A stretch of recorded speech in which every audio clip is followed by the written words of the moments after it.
દેવેનભાઈથી મોટો fan big બોસનો બીજું કોઈ નથી.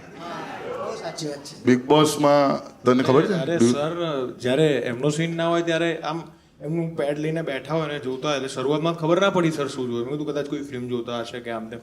ને આપણે સરને જે રીતે જોયા હોય જોઈને મોટા થયા શીખ્યા એટલે આપણે રિસ્પેક્ટથી પૂછવાય ના જઈએ કે સર આ શું જોવો છે. પછી એકવાર આમ જોયું તો બિગ બોસ ચાલતું. હું સર બિગ બોસ જોવો છો તમે? સર તમે બિગ બોસ જોવો છો એમ? પછી હું ક્યારે પૂછવા ના ગયો.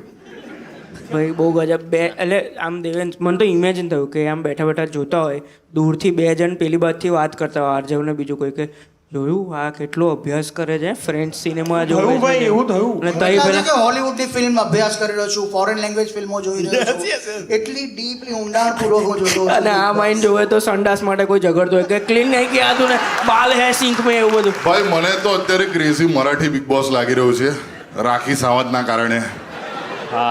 હું મરાઠી બિગ બોસ નથી જોતો. અરે બહુ અરે ફની સર જુઓ એમાં રાખી સાવંત કરી કશું બી કરી રહી છે કારણ કે એને તો પેલું રોજગારનું છે ને એટલે સર તમને ક્યારે એમ નહીં થયું કે આમ તમે ક્યારેક વિચાર્યું છે કે હું જો બિગ બોસમાં જઈશ તો હું આવું આવું કરીશ? એવું કંઈક કોઈ દિવસ થોટ આવ્યો છે કે જો મને બોલાવે તો હું આવું ના, ના, કરીશ? મને જોવાની મજા આવે ત્યાં અંદર જવાની આ નહીં. ધબકારોના પ્રમોશનમાં જઈ આવો ને ખરેખર વધી જશે. It's a good idea, good. અરે કર વધી જશે. એટલે કોચ કોઈ દિવસ રમવા ના જાય.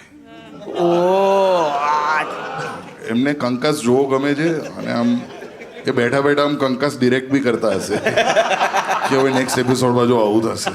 એ પણ ગુજરાતી બિગ બોસ બનવું જોઈએ. મરાઠી બિગ બોસ હવે બની ગયું છે તો ગુજરાતી બિગ બોસ પણ બનવું જોઈએ ને.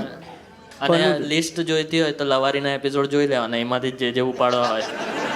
હા કારણ કે સારા એવું રિસર્ચ કરેલું તો બચે ને એટલો ટાઈમ.